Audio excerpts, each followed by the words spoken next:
और इसलिए मैं कहता था मित्रों, इस देश में एक विदेशों के पैसों से पला हुआ एक 5 स्टार एक्टिविस्टों का वर्ग है जिसकी हर गतिविधि को चौंक करके देख लीजिए।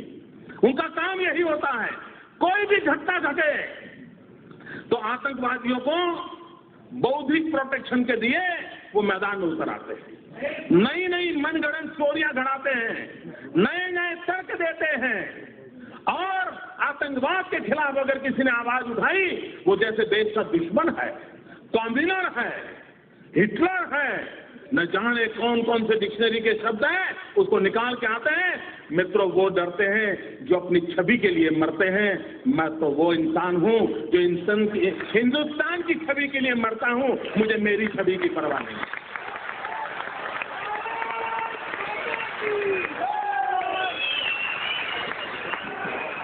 क्या करना है इमेज को दोस्तों? किसके लिए इमेज?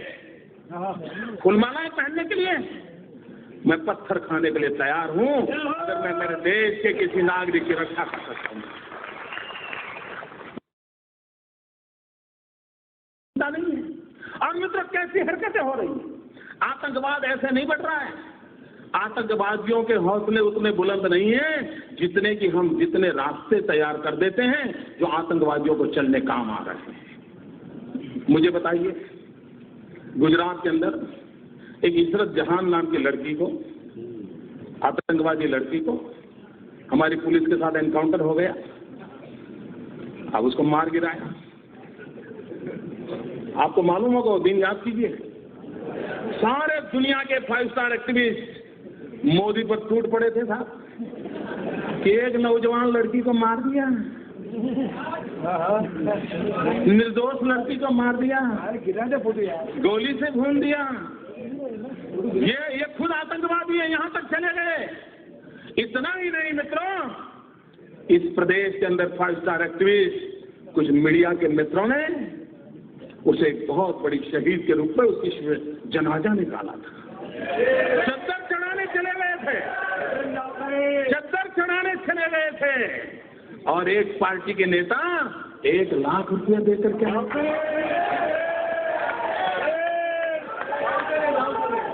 सब किया था, सब कुछ किया था। मैं चुप था, वैसे भी मैं ज्यादा बोलता नहीं था।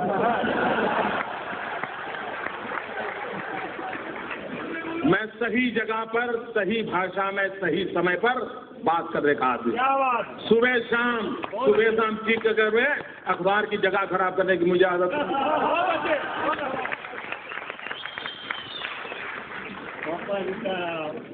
2 प्रकार के नेता होते हैं दोस्तों। कुछ नेता हैं जिनको सिद्धि में विश्वास है, कुछ नेता हैं जिनको प्रसिद्धि में विश्वास है।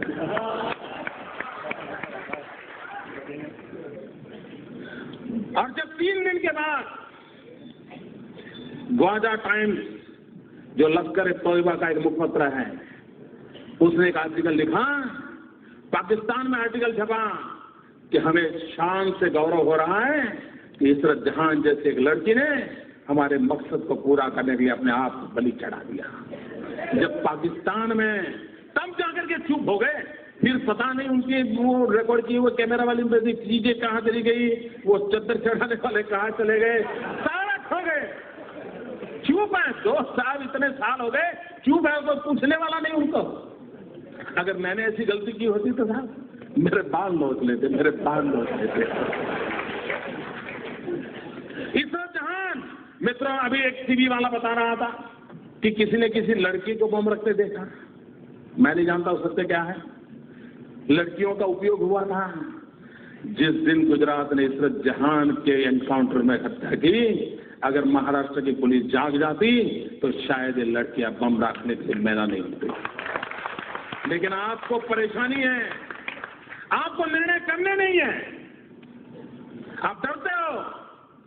मित्रों, ये घटनाएं होती है जब ऐसी बयानबाजी होती है, इस प्रकार के जनाजे निकाले जाते हैं, चद्दरें उड़ाई जाती हैं, 1-1 लाख रुपये चढ़ाए जाते हैं, तब जाकर के आतंकवादियों का हौसला बुलंद हो जाता है कि यार कुछ तो अपने रिश्तेदार यहाँ हैं, अपना काम चल जाएगा।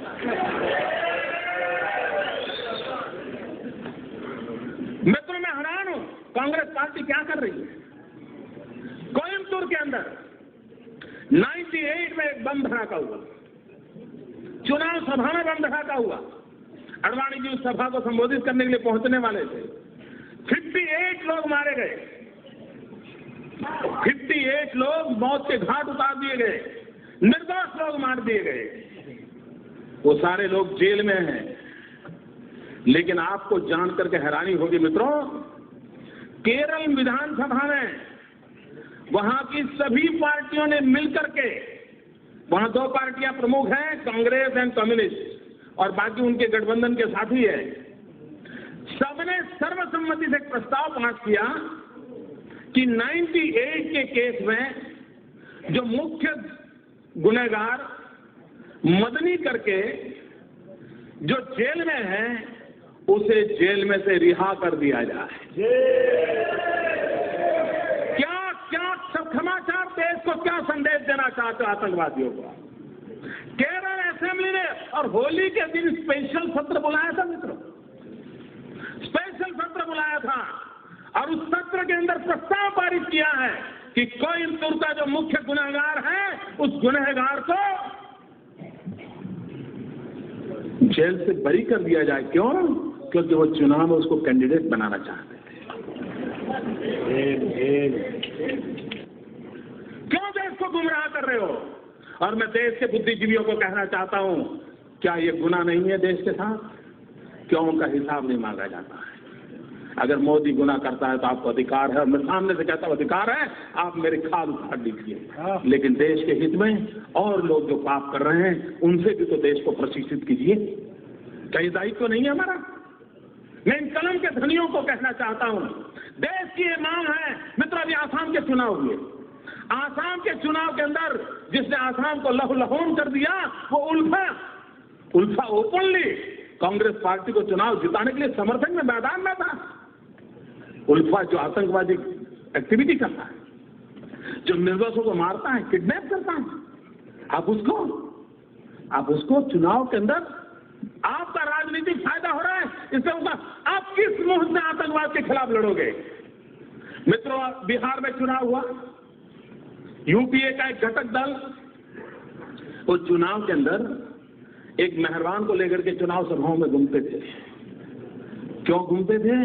क्योंकि उसका दिखावा बिन लादेन जैसा था। बिन लादेन जैसा दिखता है, ये बिहार में लोगों को दिखा करके वोट मांगे जाते थे। मुझे कल्पना कर सकते हो मित्र,